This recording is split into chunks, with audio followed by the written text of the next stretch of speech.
Buen día, jóvenes. Les presento acá la guía de laboratorio número 3, que lleva por nombre Ondas estacionarias en una cuerda. ¿Cuál es la competencia que vamos a desarrollar para esta guía? Vamos a hacer una descripción breve del movimiento ondulatorio, que eso es parte de la introducción teórica, y a través de un experimento práctico, utilizando el simulador, vamos a hacer medición de un parámetro de las ondas estacionarias. Además, vamos a comparar el movimiento oscilatorio con el movimiento ondulatorio. En su momento se explicó en la introducción teórica que el movimiento ondulatorio puede representarse como una combinación de diferentes movimientos armónicos. ¿Qué necesitamos para lograr la competencia? Pues dentro del experimento queremos hacer algunas mediciones de una propiedad de las ondas estacionarias. Esa propiedad va a ser la longitud de onda. Además de eso, vamos a determinar la velocidad de propagación. Construiremos finalmente el gráfico de las variables frecuencia y longitud de onda. Observaremos qué relación de proporcionalidad hay entre estas magnitudes y vamos a determinar también la ecuación experimental, ya sea por el método de la regresión logarítmica o por el método gráfico utilizando el papel logarítmico. En la siguiente página nos encontraremos con el marco teórico. Ahí tenemos de nuevo una descripción del contenido de las ondas, la definición, los tipos de ondas de acuerdo a su movimiento de vibración y la magnitud de la velocidad, dos formas de determinarla, una a través del producto longitud de onda por F y aquí tiene que ser longitud de onda entre el periodo, no entre frecuencia. Así que verifiquen ahí en su guía que esto esté correcto. Es longitud de onda sobre el periodo. Acá tenemos la velocidad de propagación, que es la raíz de F sobre mu, que esta se utiliza cuando el medio de propagación es una cuerda. Tenemos también una representación de las características y propiedades de la onda estacionaria, como son los nodos y los antinodos. Aparte de eso, vemos acá lo que es la longitud de onda y el periodo, parámetros que se describen dentro del marco teórico. Hablamos también de la superposición de las ondas, esto también se menciona en la introducción teórica, ustedes lo pueden revisar ahí para comprender un poco sobre el fenómeno que vamos a desarrollar. Les invito de nuevo a hacer la investigación previa para que tengan un parámetro que lo pueda medir a ustedes en cuanto a conocimientos previos. De igual forma tienen ahí la bibliografía para que ustedes puedan hacer una investigación sobre las definiciones que no han quedado claras.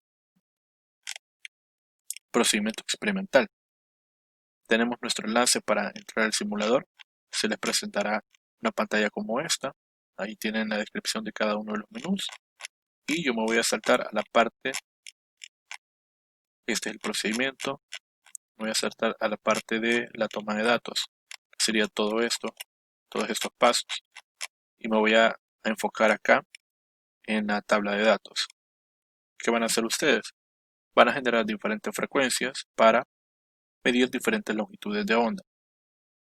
Pueden colocar también la cantidad de antinodos que observan en este movimiento, de acuerdo a la frecuencia que ustedes tengan acá, a la que hayan ajustado, y la cantidad de nodos, los vamos a colocar acá, y vamos a determinar la velocidad de propagación partiendo del producto de frecuencia y longitud de onda.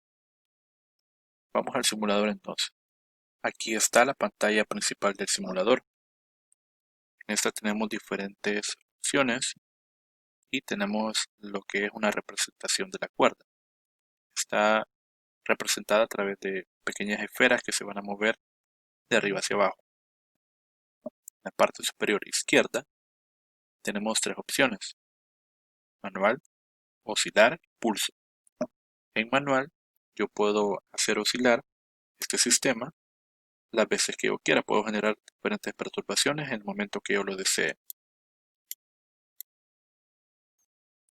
En la opción oscilar se presenta una especie de aparato que hace vibraciones armónicas que se transmiten a lo largo de la cuerda.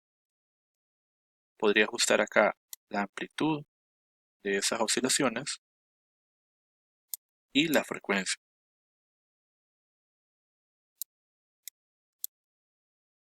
Luego acá en pulso se nos presenta otro aparato donde nosotros podemos activar las pulsaciones y generar diferentes perturbaciones separadas en el tiempo que yo decida. Por ejemplo, aquí genero una, genero otra y otra, y así es como funciona este menú. En la parte superior derecha encontramos tres tipos de extremos: el fijo, el libre y el sin extremo. En la parte inferior encontramos propiedades que aparecen al seleccionar ya sea una opción manual, una de oscilar y una de pulso.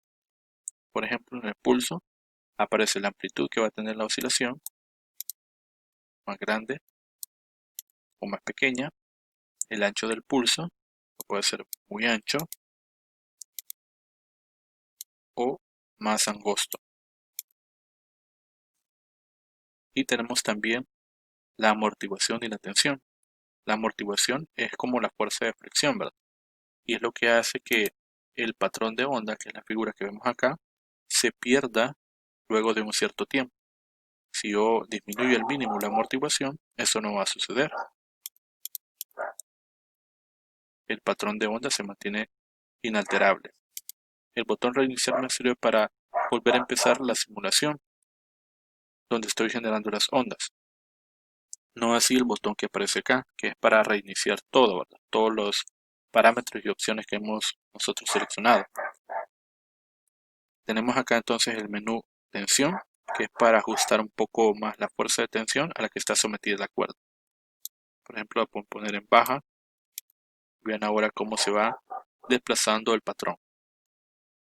Puedo ajustar a media y la diferencia que yo veo es que cada vez que aumente la tensión, la velocidad con la que se mueve ese patrón aumenta también. Para eso me va a servir esto. Tenemos también el menú de instrumentos, lo que es la regla, el cronómetro y las líneas de referencia. Estos menús ya los hemos trabajado, así que ya estamos familiarizados con eso. Además tenemos acá estas otras opciones que siempre aparecen en el simulador, como lo es el movimiento lento, el movimiento normal, el pausa, el play y el cámara lenta. No todos nos van a servir para lo que nosotros queremos, pero ustedes pueden experimentar ahí para ver cómo funciona cada uno de los menús. Bien, ahora voy a ajustar los parámetros necesarios para realizar la práctica de la guía 3. De este menú, de la parte superior izquierda, voy a seleccionar oscilar. Lo voy a detener, lo voy a reiniciar para que la cuerda esté horizontal. De la parte superior derecha voy a dejar el extremo fijo. Vean cuál es la diferencia entre cada uno de estos menús, de extremo fijo, libre y sin extremo. Por ejemplo, voy a utilizar pulso. Voy a generar un pulso pequeño y vean lo que sucede. Le voy a dar acá, pulso. Voy a quitar la amortiguación también al mínimo. El pulso viaja en una dirección y al encontrarse con un punto sólido, este se invierte. Siempre que encuentre un punto sólido se va a invertir. En el extremo libre, el lado derecho de la cuerda, lo que va a hacer es poder oscilar libremente. Veamos qué sucede con el pulso entonces si dejamos el extremo libre. Voy a reiniciar. Vean ahora que el pulso al llegar a este extremo libre no se invierte, solo cambia de dirección. Pero al llegar a este lado izquierdo, ese pulso sí se invierte y cambia de dirección también. Esa es la diferencia entre esos dos. Ahora, si colocamos la opción sin extremo y hacemos la pulsación, esta viaja y ya no la podemos observar. Se supone que esta cuerda sería como infinita y la perturbación viajaría a lo largo de la cuerda, sin perder energía porque para esta simulación no tiene amortiguación. Bien, esas son las diferencias entre cada uno de los extremos. Ahora voy a seleccionar el extremo fijo, otra vez oscilar, reiniciar, pausa, reiniciar. De los siguientes parámetros, la amplitud la voy a fijar a 0.5 y las frecuencias son las que vamos a utilizar de acuerdo a la tabla de datos que tenemos en nuestra guía.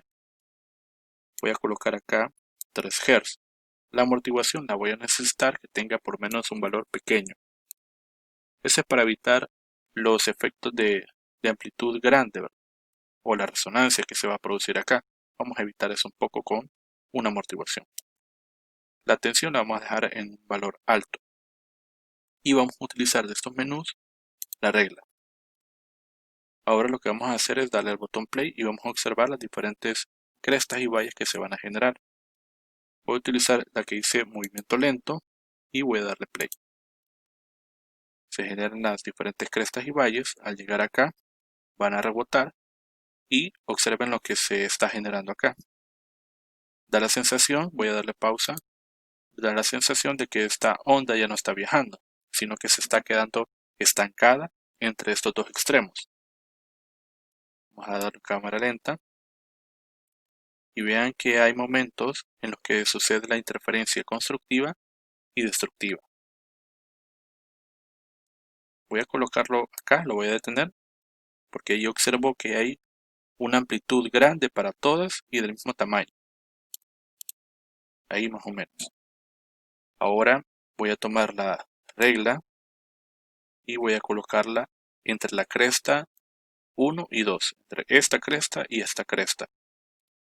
Ahí puedo tomar un primer dato, podría decir que es aproximadamente 2.1 centímetros. Ese es el dato que debería de colocar acá en la guía. Para la frecuencia de 3 Hz tengo una longitud de onda de 2.1 centímetros transformado a metro. Bien, acuérdense que la separación que hay entre dos crestas, eso me representa una longitud de onda. Todos los puntos que digamos coincidan sobre esta línea van a representar los nodos, porque no tendrían una amplitud o es una amplitud nula. Nodos son aquellos puntos en los que yo observo que la amplitud es muy pequeña comparada con los antinodos, que son estos lugares o estos puntos que tienen máximo desplazamiento o una amplitud mayor. Entonces, para esta oscilación a esta frecuencia tengo esta longitud de onda. Voy a ajustar ahora la frecuencia al siguiente valor. Dice la guía que tiene que ser 2.57.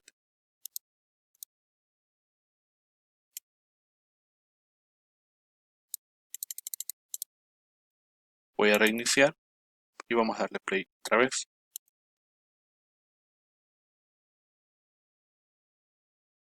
Vean que al llegar acá comienza a generarse la onda estacionaria.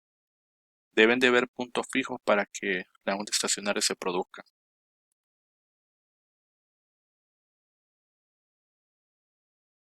Voy a darle pausa y de forma lenta voy a esperar a que se genere máxima amplitud. Por ejemplo, acá.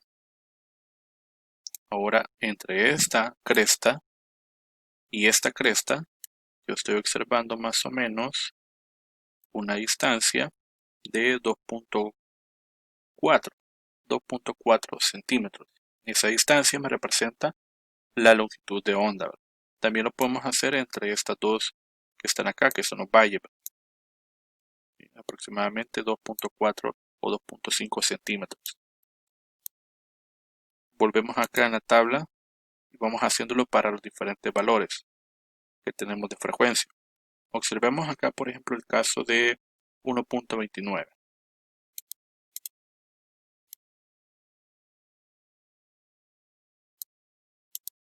Voy a darle reiniciar, otra vez play. Y vean cómo se va generando ahora la onda estacionaria. Vamos a irnos de poco a poco.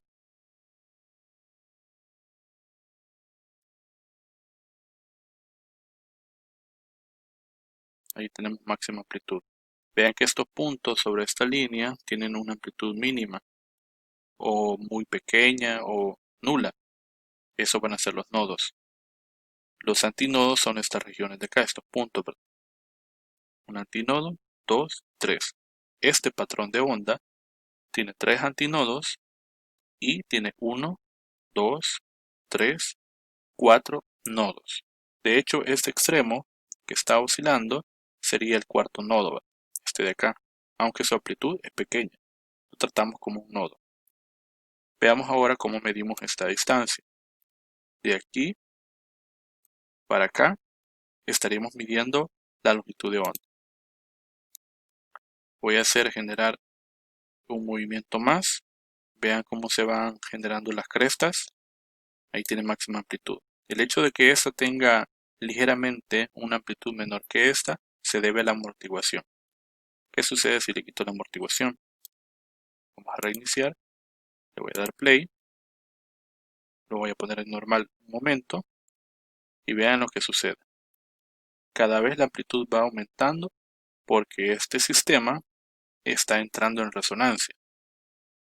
Ahora ya sería un poco más difícil acá medir lo que es la longitud de onda, aunque siempre estaría la opción de poderlo detener. Pero nosotros vamos a trabajarlo con una pequeña amortiguación. Bien, entonces para cada medición de frecuencia ustedes deberán realizar la respectiva medición de longitud de onda, sin olvidar que una longitud de onda es la distancia que hay entre una cresta y otra. Háganse la pregunta, ¿cómo van a medir la longitud de onda para el primer armónico de esta cuerda? Y ustedes la responden ahí con su docente.